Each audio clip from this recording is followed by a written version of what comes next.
So there was a really strange tweet from Kirby that said something like 4 words. Is there any kind of update on his status?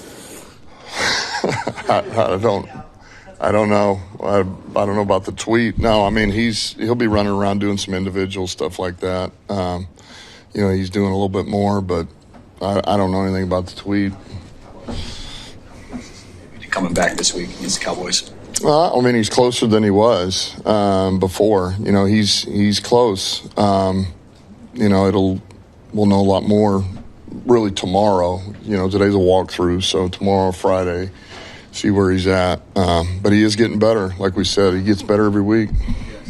Obviously didn't expect him to be out this long. Otherwise, maybe he would have gone on IR. Is it just a pain management thing? What has been the holdup exactly? Well, a lot of it is just trying to get some stability, in the leg and get some strength, get some stability, which in turn will help some of the pain, but also some of the wear and tear. The stronger you get it in there, it stabilizes it, and so it doesn't,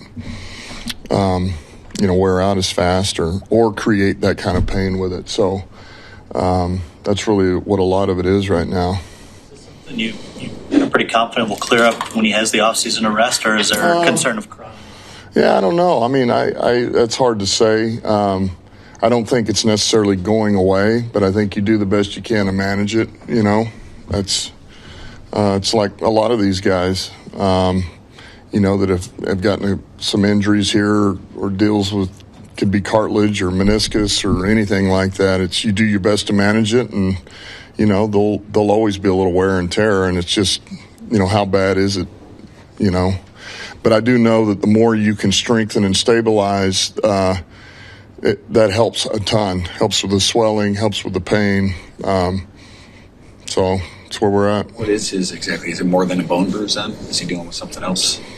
No, I mean, I think it's. I think bone bruise was certainly part of it, but it's also just, he's got some wear.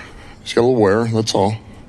Yesterday, you were asked about the pass rush, and you said there, felt like there were 3 snaps where you didn't get home that you thought you should have. Mm-hmm. That's still a 0 sack performance. So if you're getting the pressure you want, what do you need to do more as an overall defense to be getting home more and not just getting the pressure?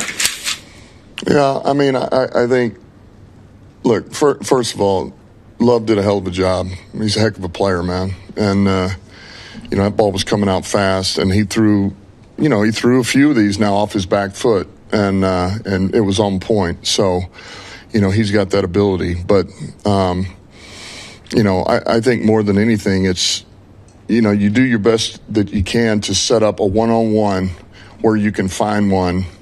You're trying to fabricate some of these. Most of them come up in 3rd down to where you want to get your guy in a one-on-one, and then it's up to him to win. And so it's, we had a few of those, and we didn't, we felt good about the person that we had, and we just didn't quite get there in time. So got to be a little bit better. And fundamentally, it's a little bit like what I told the defense. We just, details and discipline, and really fundamentally, we got to get better. We got to get better. And it can't just be you're going to win off talent, or things of that nature. It was really more about pointing out all the things that have nothing to do with talent. Which really is, it is the details, the discipline, and the fundamentals. So we just got to be a little more on point there. We can. Everybody's got to do their job, and that'll help. That'll go a long way. Whatever you go ahead. Coach, I was saying y'all been out in Dallas the last couple of years. Obviously, had the game out there. Y'all lost a controversial one. Then y'all come back last year. Y'all blew them. How is it just to have Dallas at home this time, and host that team here? Yeah, I mean, I feel like we've been out there 3 or 4 times. I don't know. Has it been 3 or is it 2? I don't know what it is. So yeah, to be able to get them back home, that's good. That's different, because but they're playing good football right now. Playing with a lot of confidence, man. They've beefed up that defense. It's a really good D-line.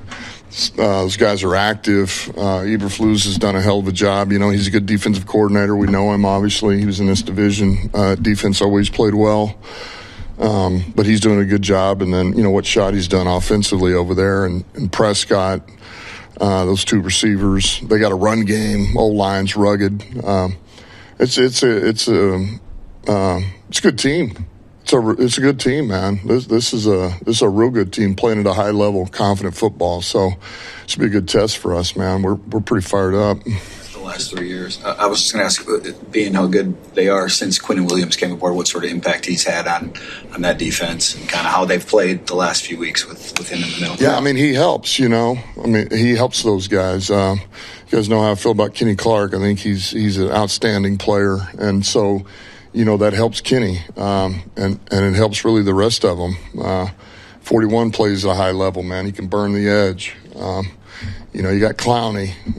They still got Fowler. I mean, they got some guys now. 97's a good player. He can get an edge. But it really, you put Quinnen in there, man.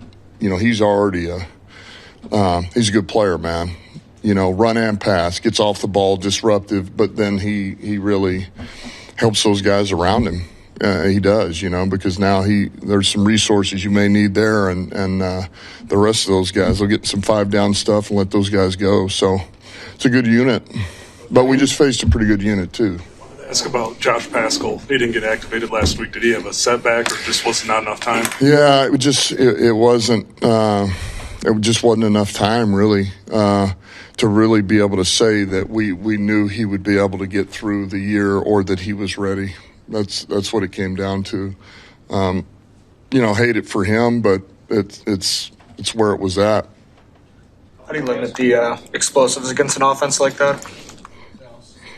Well, it's not easy.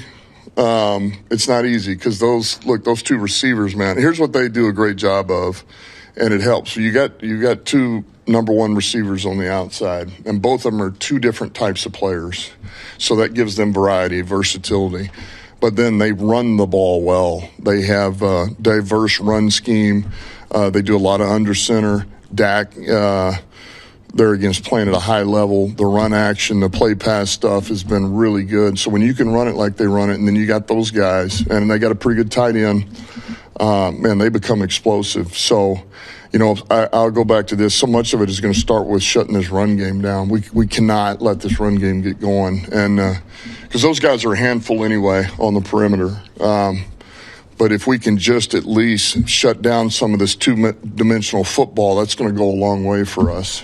Just one more follow-up about Dallas. What did you take from the 2023 experience that's become kind of legendary a little bit here with the Dan Skipper game and what that's become? But what did you take from that experience, particularly in the end? Did you learn anything? No, I mean, not really. I mean, that was a crazy game, right? I mean, that was, everything that came down to, and had an opportunity there at the end and just wasn't able to close it out. But there was a number of things. I don't know if I'd say I learned anything really. I think more than anything, it just makes you mad. That's about it. But all good, man. It was if you're a fan, that was a heck of a game. I know that. And you try to, if anything, you get in that situation again, you try to find a way to win that one instead of, how do you keep it out of the hands of the officials? That's really what you're trying to do. Just leave it out of there. That way it's just up to you. You ever seen 6 linemen become a cult hero like Skipper too? It's crazy. Not really. It's Skip's he's a different breed of man. So he's something else. He does a good job, man. I'll tell you what, he's dependable now. He's reliable, dependable, and he does a lot of jobs for us. So. You said that 2023 game makes you mad. It does feel like you put a little extra sauce into the one last year. You guys opened up the playbook and really took it to them, gave them one of their worst losses in franchise history at their place. Do you think that there's carryover year to year? Do you think maybe they're going to be looking to bring a little extra into this one because of the way they, lost that game last year? I don't know. I mean, I think every team's different. Every year's different. But I know this: they want to win this game. I know that. Because I know we want to win this game. So they're playing good football. They're very much in that division race over there right now and playoff race. We're an NFC opponent, and I know that. They want to beat us, but we want to win too, and we need to win. So that's where this game's at. Any updates on Graham and Brock? Yeah, Graham's he's better. There again, we walked through today, and then Brock, really nothing new from last week, We're still sending out scans for what he, for this trachea, and just seeing if there's, any other second opinions that would change, I guess, the outlook for him playing, and right now there's really nothing right now that would change that. So we're just kind of in, I know that frustrates him. He wants to play, but we're just kind of in a holding pattern right now. And that could be a long-term deal? Yeah, it could be. Yeah, it could be. Yep. What's that? Follow-up. Yeah. Does this feel, I know that you don't ever consider a game a must-win, just given where you guys are and where the division is going and what's at stake against another important NFC opponent battling for a playoff spot. Is there part of that may be a little bit true at this juncture? Well, our margin for error is very small right now. So, of course, we got to find a way to win, and we want to win, and I think I go back to this. We just lost one. We got to find a way to win this next one in front of us. And yeah, time's running out. And so, it's all about finding a way to win the game. But I've also been in these now before where we got counted out when I was a player. We lost 2 in a row, and we were almost mathematically eliminated from the playoffs. That was all the writing, and then we won out and got in, So you just, you find a way to win the one in front of you and don't get caught up in the rest of the stuff. That's the bottom line. We're in this business to win. We're trying to win. We got to win. What year was that for you as a player? I was 02.